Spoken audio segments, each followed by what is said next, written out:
Black slate is one of the most impressive materials you can engrave. The contrast you get is just stunning.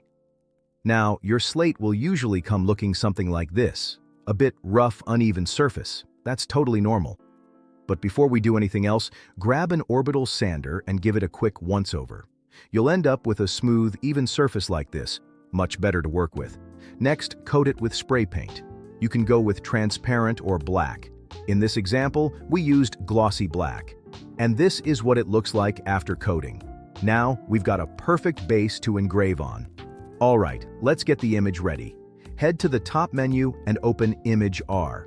From the overview, click on One Click. It's the simplest way to get great results, especially if you're just starting out. Upload your image, then select your material. Slate, in our case. Set the image height just a little larger than your actual slate piece.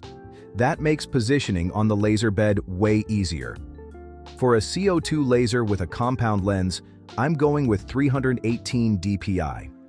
Now, download the result as a PNG, or grab the Lightburn project directly if you prefer.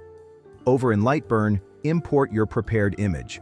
For my 80-watt CO2 laser, I'm using 120 millimeters per second, 1% minimum power, and a maximum power of just 6.4%. One thing that's really important, make sure pass-through is turned on. That tells Lightburn not to process the image a second time, since we've already handled all of that.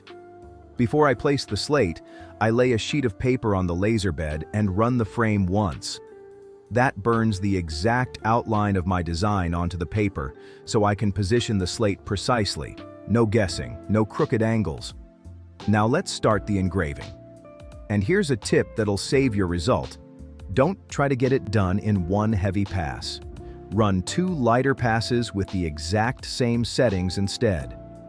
The first pass smooths the surface, and the second one builds up that beautiful contrast. Way better results and zero risk of overburning. Once it's done, just use a soft brush to clear off any residue. And there you go. A sharp, detailed portrait on slate, with great contrast and no overburns. Give it a try for free at imag-r.com.